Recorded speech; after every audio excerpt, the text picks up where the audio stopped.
Muy buenas tardes, abogados. Gracias quienes nos acompañan desde plataforma Zoom y por supuesto quienes se encuentran viendo este Facebook Live. Como saben, el día de hoy se va a llevar a cabo esta charla informativa en torno al inicio del taller de etapa intermedia, el cual iniciará el día lunes 15 de agosto y que por supuesto este grupo lo va a dirigir el doctor Manuel Valadez Díaz, quien ya se encuentra con nosotros en plataforma Zoom, a quien por supuesto le doy la más cordial bienvenida a su casa, Liceo Académico MX.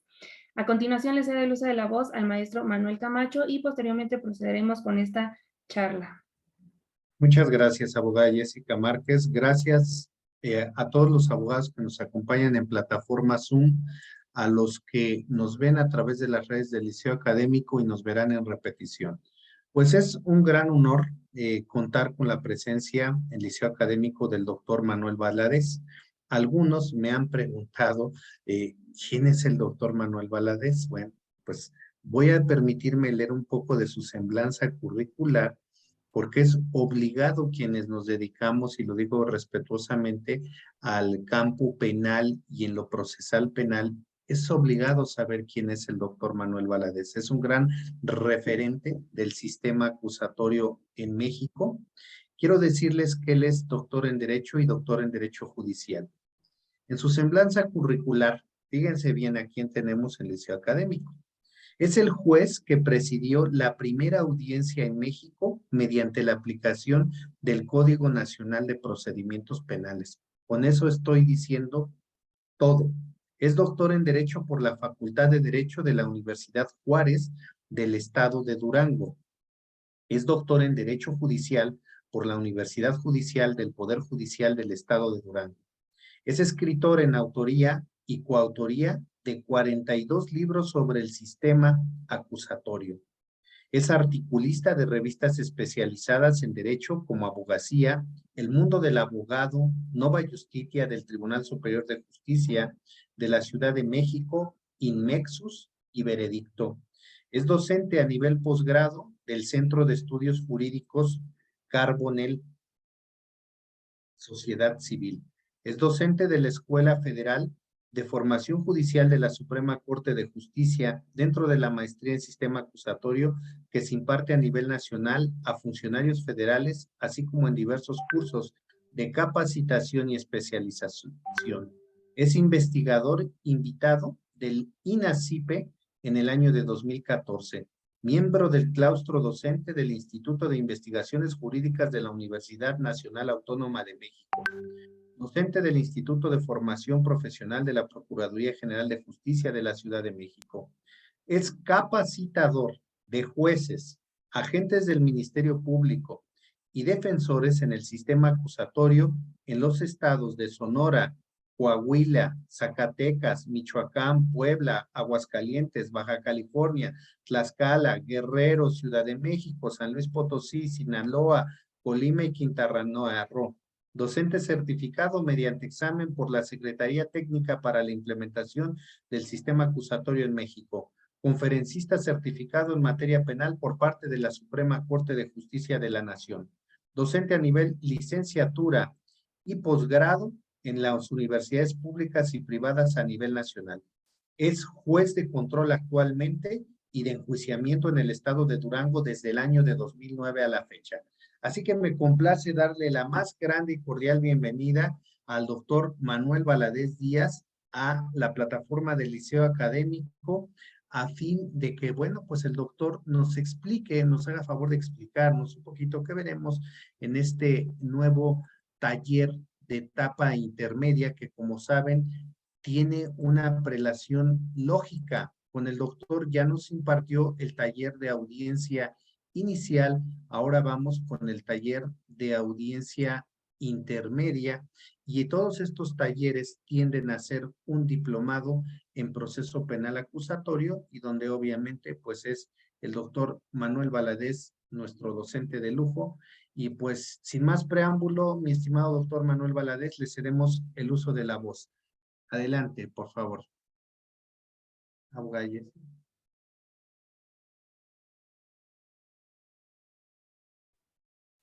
Bien, muchas gracias a todos. Buenas tardes. Desde luego agradezco la invitación de mi estimado amigo el maestro Manuel Camacho a participar de nueva cuenta en Liceo Académico. Para mí es todo un honor.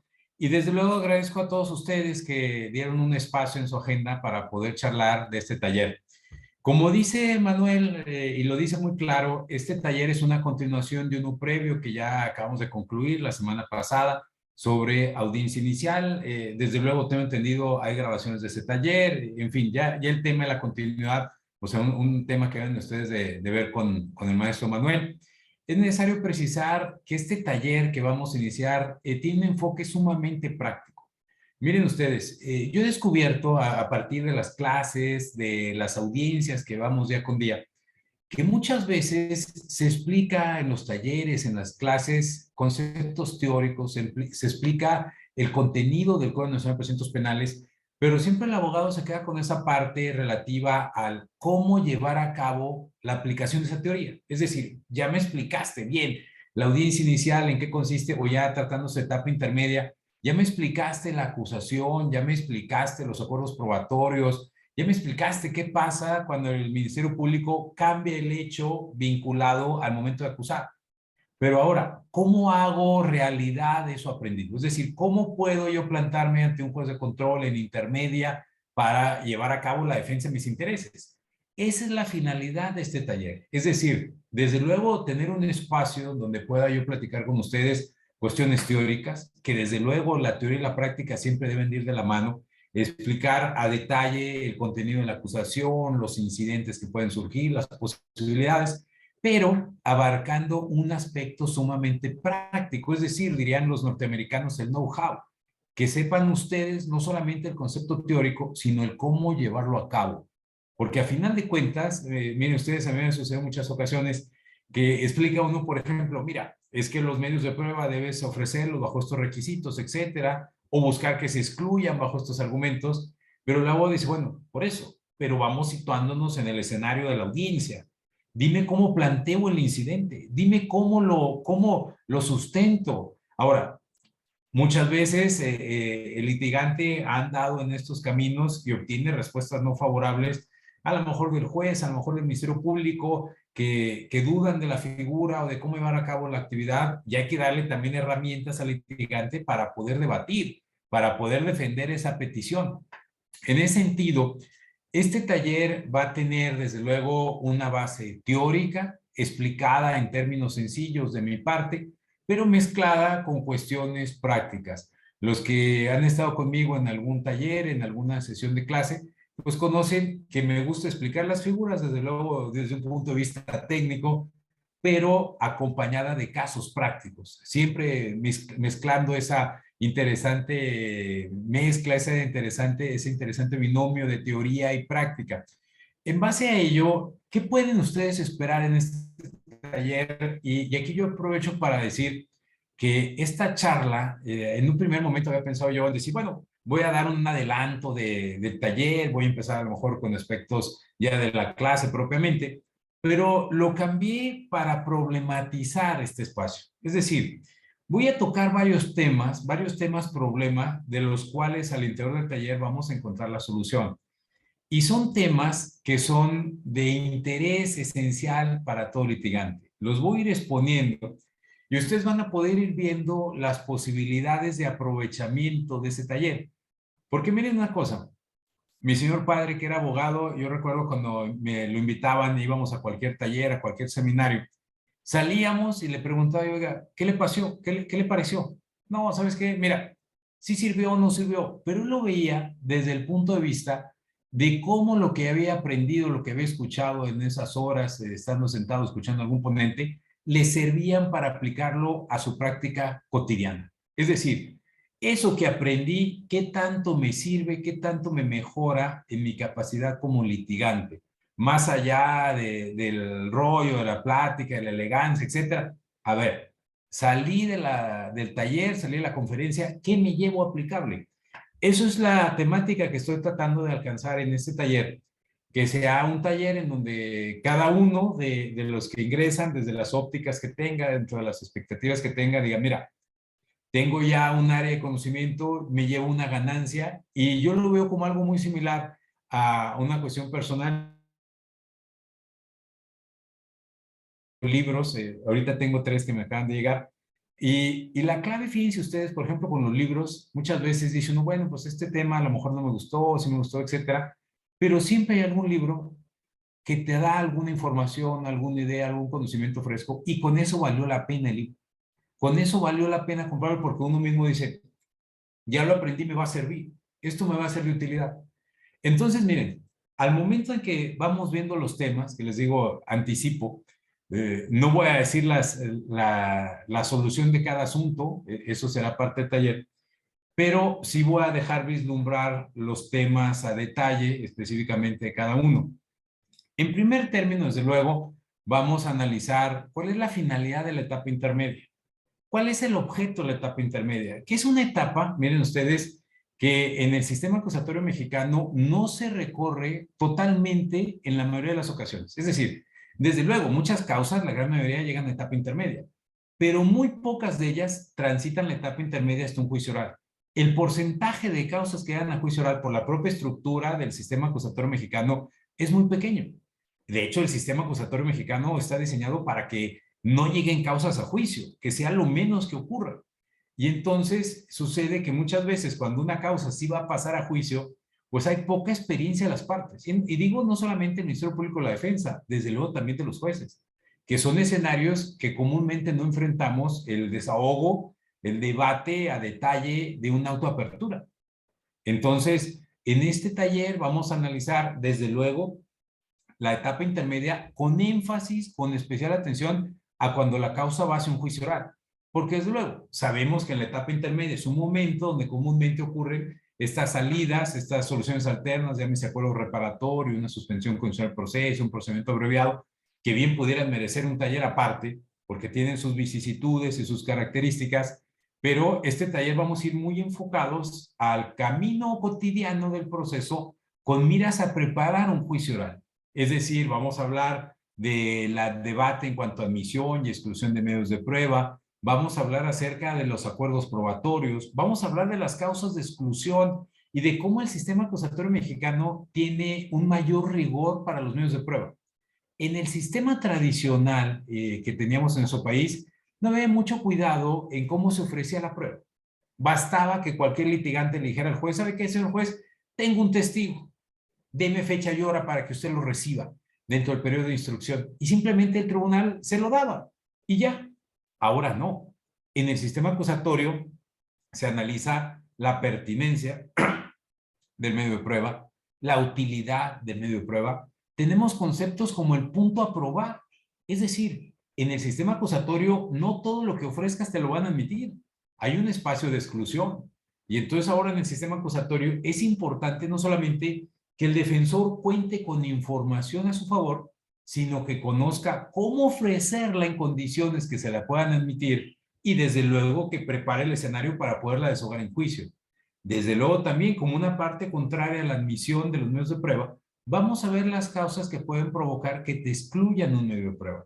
Y entonces vamos a ver que es interesante el conocer cuestiones como la violación a derechos humanos en la investigación de los delitos, como la nulidad de ciertos actos de investigación. Y también vamos a conocer situaciones reconocidas por la doctrina y por el propio Código Nacional de Procedimientos Penales y por la primera sala en nuestro país, en donde se ha permitido tomar la prueba indirectamente ilícita, la famosa prueba refleja, la prueba indirecta, y darle la vuelta y hacerla lícita para ser utilizada en un proceso penal, a través de figuras como la fuente independiente, el descubrimiento inevitable o la atenuación del vínculo. Vean ustedes el escenario tan amplio que tiene de entrada la etapa intermedia. Ahora, desde luego que en ese taller yo les voy a comentar específicamente en lo que toca a la defensa y a la asesoría jurídica, ¿cuál es el papel que tienen en la investigación de los delitos de cara, desde luego, una vez que vinculas a proceso y pasas estás en etapa de investigación complementaria, reforzada por la vinculación, ¿qué posibilidades tiene la defensa de investigar?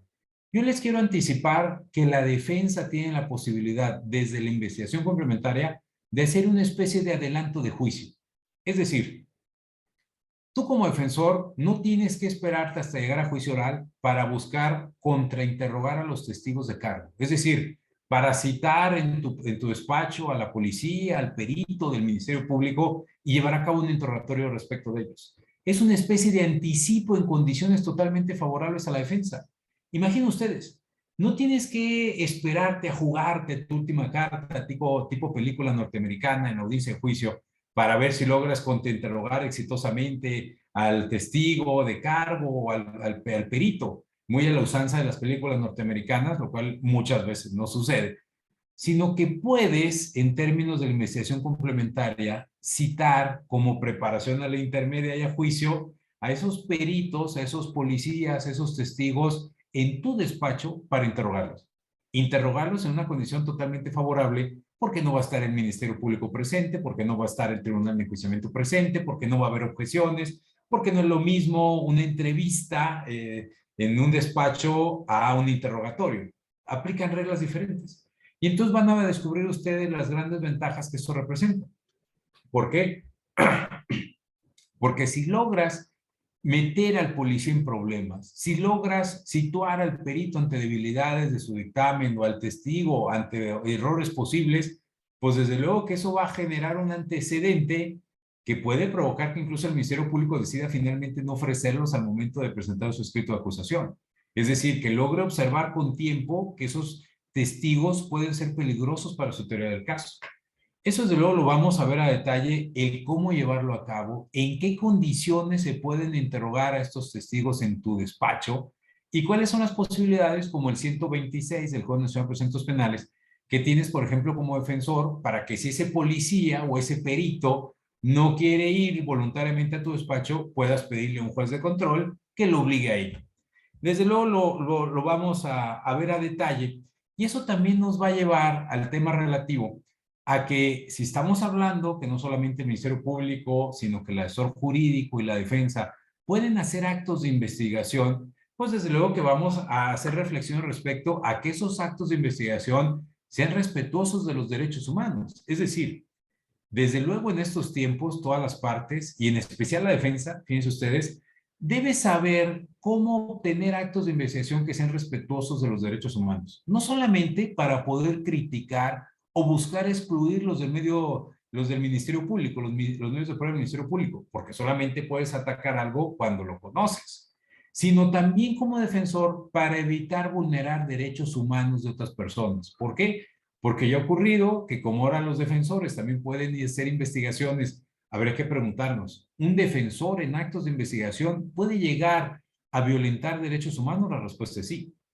Es decir, ya ha habido ocasiones en donde se toman entrevistas sin apoyo de una persona adulta en relación a un menor de edad, en donde se ingresa a domicilio sin autorización judicial, en donde se obtienen videograbaciones o llamadas o información sin orden judicial para ello.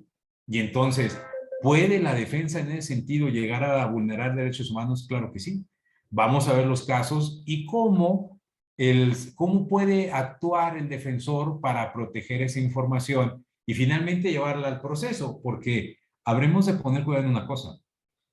En el caso de la defensa, como el Ministerio Público, el asesor jurídico, no solamente es necesario encontrar la información que le sea favorable a su teoría del caso, no solamente es dar con el testigo clave o con el dictamen que te apoye o encontrar la videograbación o el arma, no, o el teléfono celular que resulta esencial, no.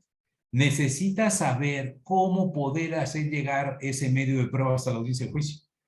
¿Por qué? Porque los medios de prueba, en términos del Código Nacional de Procedimientos Penales, tienen unas reglas que se deben de seguir para que los puedas ofrecer y te sean admitidos. Entonces, fíjense ustedes una cosa, no es simplemente dominar el llegar a tener una buena investigación y tener información, sino saber cómo ofrecerla en audiencia intermedia, en etapa intermedia, para que te pueda ser admitida y puedas preparar su desahogo en juicio. Porque aquí hay una regla. Si tienes el medio de prueba, pero no lo ofreces en los términos del Código Nacional de Procedimientos Penales, te va a ser excluido. Y entonces ahora resulta en base a ello importante conocer el camino de la prueba en el sistema acusatorio. Anteriormente, la prueba simplemente para que ocurriera bastaba para que el litigante le dijera al juez, como lo decía yo hace un momento, señor juez, aquí está, ofrezco ese testigo. Dígame fecha y hora para su desahogo, punto. Ahora no. Ahora hablamos de que para que pueda llegar una prueba finalmente hasta ser valorada por un juez, debe primero ser anunciada. Luego después debe cumplirse con el instrumento probatorio. Luego debate en audiencia. Posteriormente, desahogada bajo las reglas del propio proceso penal mexicano y finalmente valorada. Son 6 pasos. Y entonces vamos a tener que hablar de cada uno de ellos para que primero sepas como litigante cómo obtener información probatoria valiosa. Luego, conozcas y domines cómo ofrecerla para que te la puedan admitir y después conozcas las reglas para su desahogo para que pueda ser valorada. Vean ustedes que cada uno de estos estadios de la prueba tiene sus propias reglas y si no se siguen, la consecuencia es que no va a ser finalmente valorada la prueba a tu favor. Ahora, desde luego que ese tipo de temas nos va a llevar a hablar de los retos que enfrenta la defensa, que enfrenta el Ministerio Público y la asesoría jurídica en el sistema acusatorio, a efecto de lograr no solamente obtener información probatoria valiosa para su teoría del caso, sino lograr que esa información logre ser admitida al proceso y de finalmente desahogada y valorada. Ahora, es necesario decir que también en todo este taller vamos a poner énfasis de manera muy particular en el contenido del artículo 346 del Código Nacional de Procedimientos Penales. Es un artículo que está dedicado a reglas de admisión y exclusión de medios de prueba. De hecho, alude a exclusión específicamente, el por qué pueden excluirse medios de prueba. Y ahí vamos a descubrir el alcance de conceptos como la pertinencia, que es la relación directa o indirecta de un medio de prueba con el hecho. Vamos a descubrir la utilidad potencial de un medio de prueba al momento de ofrecerlo ante un juez de control. Vamos a hablar acerca de los casos en que el juez puede excluir medios de prueba por considerar que son sobreabundantes, que solamente van a buscar dilatar el proceso si se admiten. Vamos a hablar desde luego de por qué y en qué casos se puede declarar la nulidad de un acto de investigación por ser violatorio de derechos humanos, excluirse. Vamos a analizar en qué casos y desde luego vamos a ver los casos, como yo decía hace un momento, en que puede valorarse la admisión de medios de prueba indirectamente obtenidos con violación de derechos fundamentales a través de teorías como la fuente independiente, el descubrimiento inevitable y la atenuación del vínculo, que son figuras que yo anticipo, vienen reconocidas como viables en el sistema acusatorio mexicano en la exposición de motivos del Código Nacional de Procedimientos Penales. E incluso hay una tesis de la 10ª época de la primera sala en su máximo tribunal en donde lo señala y lo refiere totalmente aplicables al sistema acusatorio mexicano. Además de ello, vamos a tener un espacio en donde vamos a ver también en relación a ese 346 las causas que pueden motivar que un medio de prueba sea excluido al no seguir las formalidades que el código establece para su desahogo. Es decir, vamos a analizar a detalle en qué casos, cuando alguna de las partes no sigue las formalidades del código para ofrecer un medio de prueba, esto puede provocar que sea excluido. Por ejemplo, si no existe el descubrimiento probatorio de un medio de prueba. Por ejemplo, si se trata de un documento y no está ligado a testigo alguno para ser desahogado en juicio en términos del artículo 383 del Código Nacional, ya veremos si se requiere que identifiques un testigo específico para cada documento o simplemente con que haya testigos en tu escrito de acusación. Será un tema que vamos a ver a detalle. Y desde luego, en relación a este artículo 346, vamos a poder entrar a ver las reglas que están muy en boga en nuestro país actualmente por las capacitaciones que ha impartido la Suprema Corte de Justicia de la Nación sobre razonamiento probatorio. Es decir, vamos a hablar de temas como la psicología del testimonio, vamos a hablar de temas como los criterios que existen para admitir un dictamen pericial, una opinión técnica, no el dictamen, sino la opinión técnica del perito. Esto es, tradicionalmente en nuestro país, como abogados, cuando nos ponemos de frente a la ciencia, pues simplemente pareciera que nos vamos a las conclusiones y decimos, bueno, pues mira, es un experto, tiene credenciales, tiene posgrados, tiene tanta experiencia práctica, vamos a ver qué dijo en conclusión.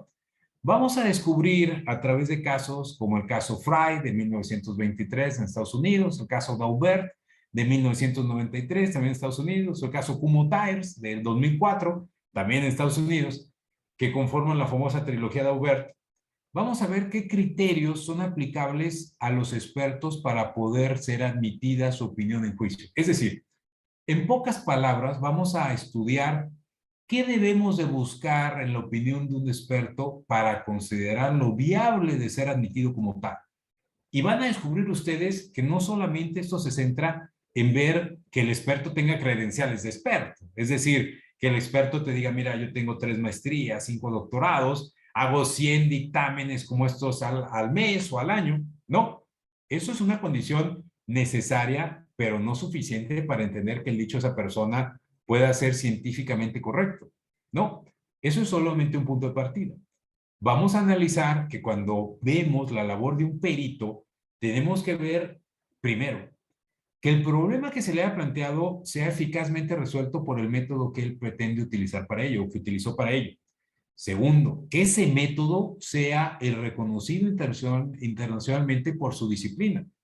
Tercero, que no solamente sea el método correcto y el que su literatura científica lo ve como lo adecuado, sino que lo haya llevado de manera correcta, porque una cosa es que elijas el método correcto y otra muy distinta que lo lleves a cabo bien. Vamos a ver también, 4, que las conclusiones que ha obtenido el perito sean congruentes con el planteamiento del problema.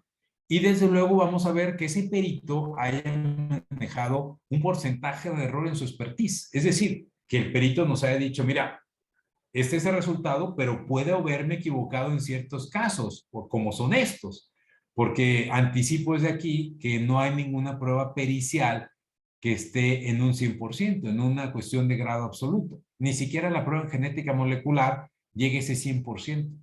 Y entonces habrá que ver que no siempre, todas las veces, habrá que irnos directamente a las conclusiones para ver la opinión del perito, sino que vale la pena hacer un estudio detallado de la metodología empleada. Eso, desde luego, aplicado a la etapa intermedia, nos va a llevar a tener herramientas para solicitarle al juez de control, perdón, para es que, es que ando ahí saliendo del COVID y todavía ando malo de la garganta. Eso nos va a dar herramientas para pedirle al juez de control que excluya medios de prueba ofrecidos por la contraparte que no reúnan esa característica de cientificidad. Pero necesitamos tener los conocimientos para poderlos alegar, desde luego, desde luego. Y eso lo vamos a ver a detalle. Ahora, también vamos a hablar acerca de los acuerdos probatorios que aparecen en el artículo 345 del Código Nacional de Procedimientos Penales. Es decir, ¿cuál es la ventaja de un acuerdo probatorio? Dice el Código Nacional de Procedimientos Penales que esto pueden llevarse a cabo cuando haya hechos no controvertidos, es decir, puntos respecto a los cuales las partes estén de acuerdo y digan, ¿sabes qué? En este tema no me quiero pelear en juicio, no tengo problema por ello, Ministerio Público y acusado. Y entonces decidan, en base a la información probatoria que exista, darlos por demostrados para la audiencia de juicio. Desde luego anticipo, los acuerdos probatorios no se realizan entre el Ministerio Público y la defensa, no. Se realizan entre el Ministerio Público y el acusado. ¿Por qué con el acusado? Porque el acusado es el que va a tener que asumir las consecuencias de ese acuerdo. Es decir, si un acusado acepta del escrito de acusación tener por establecido, por denunciado un hecho, él va a tener que estar atento a esas consecuencias. Si en juicio ocurre cualquier otra cosa, si en juicio aparece otra información, él ya lo aceptó desde antes. Entonces, por eso el Código Nacional de Procedimientos Penales dice que ese acuerdo probatorio no se da entre el Ministerio Público y la defensa, se da entre el Ministerio Público y el acusado, que es el que va a estar a las resultas precisamente del mismo. Ahora, también en este taller vamos a poder ver los casos, específicamente, el cómo se maneja estas posibilidades de investigación para la defensa. Yo aquí les quiero comentar algo. Hay debate en el país y yo he escuchado algunos comentarios en donde dicen, mira, es que hay un plazo de investigación complementaria que tiene un máximo de 6 meses. Si ese plazo de investigación complementaria termina, ya no se puede investigar. Eso es incorrecto. ¿A qué me refiero con que es incorrecto? Ese plazo de investigación complementaria solamente es una limitante para el Ministerio Público. ¿Por qué? Porque el Ministerio Público tiene todo el poder del Estado, todo el jus puniendi del Estado para investigar los hechos criminales. El Ministerio Público tiene policías, tiene camionetas, tiene vehículos, tiene gasolina, tiene armas, etcétera, radios, tiene autoridad. En base a ello es que la Constitución y el Código Nacional dice, mira, tu Ministerio Público puedes investigar a lo máximo por 6 meses. que es un tiempo en donde el Estado, con todas sus potestades, lo debe resolver. Y ese plazo se fija porque, de ser caso contrario, que estuviera abierto, pues el Ministerio Público pudiera decir, mira, no he acabado de investigar, me falta buscar un testigo, fíjate que anda en Estados Unidos, fíjate que esto, fíjate que el otro, y entonces quiero 8 meses, o quiero 1 año, quiero 2, y así durarían las personas en investigación complementaria durante mucho tiempo. Esto se limita y se precisa que entonces el plazo de investigación complementaria únicamente es para el Ministerio Público. Eso quiere decir entonces que la víctima y sobre todo el imputado, el acusado y la defensa pueden seguir investigando. Sí, sí pueden seguir investigando. Y les doy un caso rápido que desde luego vamos a ver a detalle en el taller, ligado a temas como investigación por hechos supervenientes, investigación también por prueba nueva. Que la prueba nueva es un concepto que está muy desarrollado en Latinoamérica. Recuerdo ahorita un libro muy bueno de Mauricio de Cap Fernández, algo así como hechos, ahorita me acuerdo del título, pero es de Mauricio de Cap, y nos falta desarrollarlo aquí. ¿A qué voy? Bajo esa concepción, y tomando incluso como base el artículo 337, último párrafo del Código Nacional, quiere decir que la defensa, después de cerrada la investigación complementaria, puede seguir investigando. Sí. Que puede llegar incluso a la etapa intermedia, en audiencia intermedia, y de manera razonable y justificada puede pedir una prórroga para seguir haciendo actos de investigación y preparar su caso. Sí. Y a detalle voy a explicar el cómo. Doy un ejemplo muy rápido de cómo esto es un tema cerrado para el Ministerio Público y completamente flexible para la defensa. Incluso, fíjese, indebidamente hay una tesis por ahí que dice de que es injusto que a la defensa se le dé más tiempo para investigar porque eso rompe la igualdad con el Ministerio Público. Caramba, el Ministerio Público y la defensa no son iguales. Desde luego que no lo son. Incluso si ustedes se fijan en todas las audiencias del sistema acusatorio mexicano, quien cierra siempre la audiencia es la defensa. ¿Y por qué la cierra la defensa siempre? Porque es la parte más débil. Por eso a la defensa se le da la oportunidad de escuchar las opiniones de todos y luego brindar la propia. Ahora, vean ustedes este ejemplo. Dice el Código Nacional que cuando el Ministerio Público cierra investigación tiene 15 días para sobreseer, suspender o acusar en términos del artículo 324. Vamos a suponer que el Ministerio Público acusa y luego la lógica es, el código dice, ¿sabes qué? El juez de control recibe acusación y la turna a las partes. Entre esas partes va la víctima y su asesor jurídico. La víctima tiene 3 días para constituirse como coadyuvante de la acusación. Y la víctima, como coadyuvante de la acusación, puede ofrecer medios de prueba. Es decir, la víctima puede ver la acusación y decir, oye, esta acusación está incompleta. Le falta un dictamen, le falta un testigo. Es más, no me puso a mí como víctima, como testigo. Falto yo. Y entonces la víctima puede complementar esa acusación.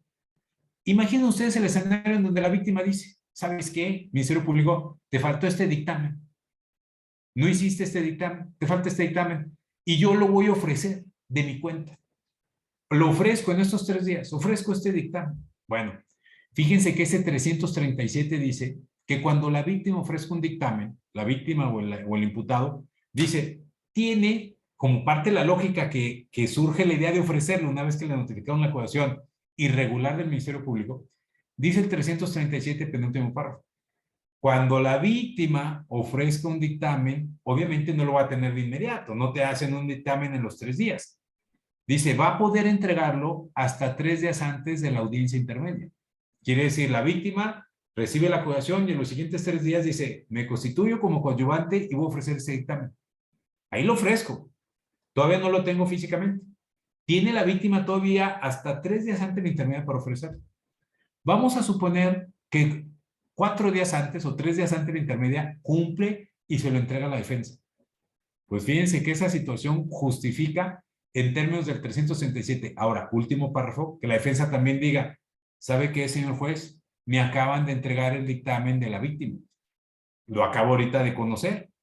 Entonces, pido, en términos del 337, último párrafo, que me dé otro plazo a mí para prepararme a ver si ofrezco algo en contra de este dictamen. Y entonces vean ustedes cómo el propio código contempla que fuera del Ministerio Público, la víctima y el acusado puedan seguir realizando actos de investigación después de cerrado el plazo de investigación complementaria. Ahora, desde luego que esto debemos de verlo como un todo, porque déjenme les anticipo, que el artículo 390 del Código Nacional de Procedimientos Penales contempla hipótesis a través de las cuales, a pesar de que haya incluso pasado los espacios del instrumento probatorio, de la víctima, sobre todo de la defensa, puede haber casos que justifiquen que se ofrezcan pruebas novedosas. Llámese a través de un hecho superveniente o bien a través de una prueba nueva.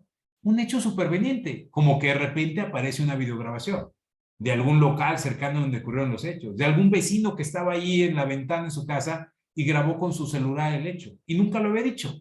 Y de repente aparece y dice, ¿sabe qué, señor defensor? Mire, aquí está. Ahí está el video. Es un hecho superveniente.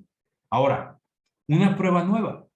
Una prueba nueva. Imaginen ustedes el dicho de un testigo que se sabe vio los hechos, pero después de los hechos nunca se le encontró. Se le buscó y nunca se le encontró. Y aparece ya incluso hasta dictado la autoapertura. Se puede ofrecer como una prueba nueva, porque el Código Nacional de Procedimientos Penales dice que se puede ofrecer prueba nueva cuando no conozcas de su contenido esa información. Es decir, no se refiere a que sea totalmente desconocido la existencia del testigo. Se puede conocer el testigo, pero desconocer lo que el testigo conoce. Ahí hay que diferenciar entre lo que es la fuente de la información, el testigo, y el contenido de esa información, que es lo que el testigo aporta a la investigación. Y entonces vamos a ver cómo esa etapa intermedia tiene muchas posibilidades para llevar a cabo actos de investigación, en donde si ustedes lo ven con calma, porque luego ocurre muy seguido que me dicen, oiga, mire, pues es que acabo yo de entrar en defensa de una causa y ya va en etapa intermedia o ya pasó el tiempo para el ofrecimiento, etcétera. Hay bastantes variables para poder hacer actos todavía de ofrecimiento de medios de prueba. Esto incluso, vaya, nada más que no es el tema, pudiera aplicarse en juicio oral a través de una prueba de refutación, también en términos de 390. Incluso si tú como defensor vas a juicio sin un solo medio de prueba, ¿puedes llegar a ofrecer medios de prueba en juicio? La respuesta es sí. ¿Sí? Y ejemplos hay muchos. Imaginen ustedes, estás ante un testigo que crees que está mintiendo, según la psicología del testimonio. O estás ante un perito de fiscalía que, como sabe que es el único experto, va y declara lo que le da su gana. Puedes ofrecer otro perito para demostrar que él está mintiendo y refutarlo. Desde luego. Desde luego. Porque aquí fíjense una cosa interesante.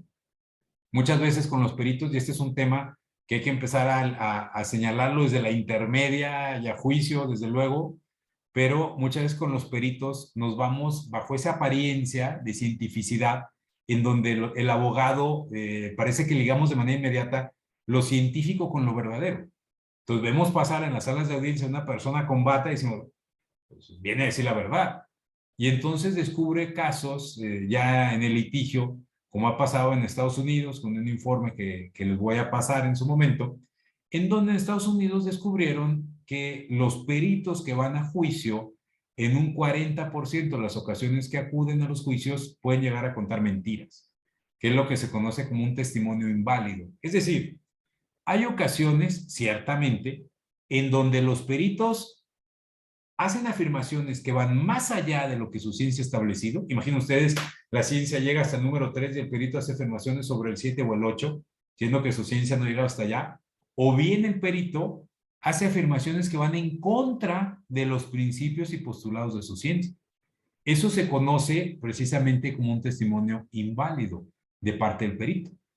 Una opinión que va en contra de su propia ciencia.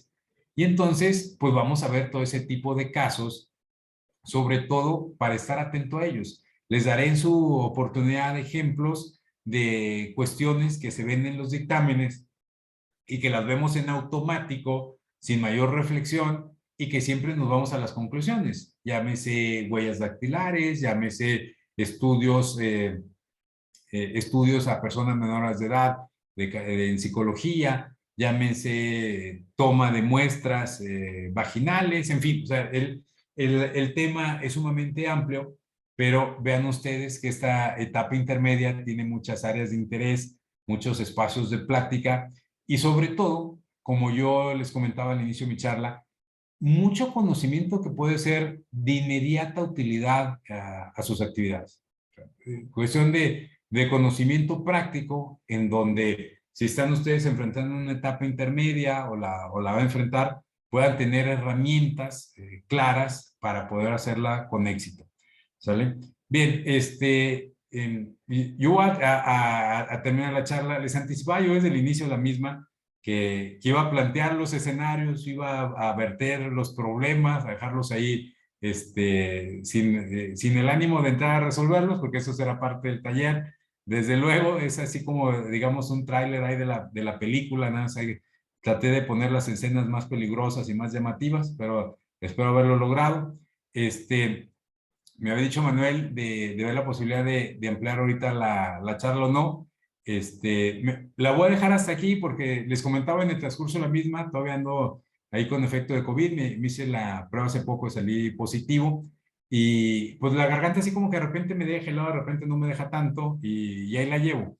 Entonces, espero ya para el curso desde luego ya estar al 100, pero ahorita voy a terminar, desde luego agradecido con todos ustedes por haberme escuchado, con el ánimo de que nos podamos encontrar en el taller y podamos a detalle, que ese es un tema también que quiero aquí aprovechar el espacio que amablemente me da Manuel.